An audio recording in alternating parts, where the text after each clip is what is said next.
Hello everyone, मेरे channel Hindi शिक्षा bye Monika में आपका स्वागत है। और आज एक व्याकरण विषय के साथ आई हूँ जो है क्रिया। तो क्रिया वह शब्द है जो किसी कार्य के होने या करने का बोध कराता है।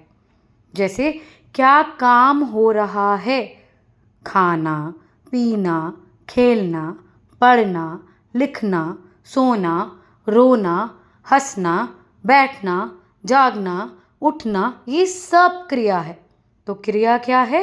कार्य बताने वाले शब्द, और बिना कार्य के वाक्य अधूरा है। जैसे राम स्कूल गया या जा रहा है या जाएगा। पर अगला वाक्य देखिए, राम स्कूल क्या, यहाँ तो कोई क्रिया हो ही नहीं रही। तो समझें आप क्रिया क्या होता है, तो खुद से पूछें कि वाक्य में क्या हो रहा है या कोई क्या कर रहा है। जैसे पहला उदाहरण देखिए, राम सो रहा है। क्या कर रहा है? सो रहा है। तो सो रहा, तो ये क्या है? क्रिया। ऐसे ही फूल खिल रहे हैं। क्या हो रहा है? खिल रहे हैं। तो खिल रहे हैं क्या है? क्रिया। तो क्रिया जो अभी हो रहा है, या वो काम हो रहा था, या वो काम होगा, ये सब क्रिया है। जैसे मैं पढ़ रही थी, मैं पढ़ रही हूँ, मैं पढ़ूंगी। ये क्रिया शब्द है कि मैं क्या कर रही हूँ, क्या हो रहा है, कोई क्या कर रहा है। चलिए अब समझते हैं क्रिया के प्रकार। तो इसके दो प्रकार हैं, सकर्मक क्रिया और अकर्मक क्रिया। तो आपको एक ट्रिक बताती हूँ। स से सकर्मक, स से सारी जानकारी। जैसे जब क्रिया का संबंध किसी कर्म से हो, जैसे राम किताब पढ़ रहा है, तो राम क्या है? कर्ता। जो कोई व्यक्ति कार्य कर रहा है तो वो व्यक्ति क्या है? कर्ता। क्रिया क्या है इसमें? पढ़ रहा है। तो राम पढ़ रहा है। और क्या पढ़ रहा है? क्या ऑब्जेक्ट है यहाँ पे? किताब। तो ये पूरी जानकारी है कि राम किताब पढ़ रहा है।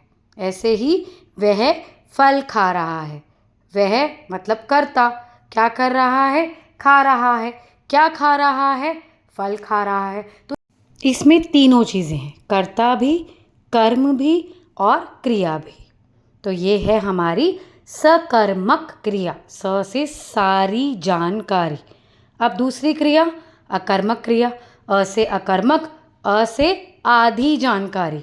जैसे राम सो रहा है। राम हो गया कर्ता, सो रहा है हो गया क्रिया। कर्म तो है ही नहीं। जैसे मैं बोलती राम पलंग पर सो रहा है, राम बिस्तर पर सो रहा है। तो मैं आपको पूरी जानकारी जब दे रही थी तो वो सकर्मक क्रिया थी। तो यहाँ मैंने आधी जानकारी दी कि राम सो रहा है, कहाँ हमें नहीं पता। पक्षी उड़ रहे हैं, कहाँ हमें नहीं पता।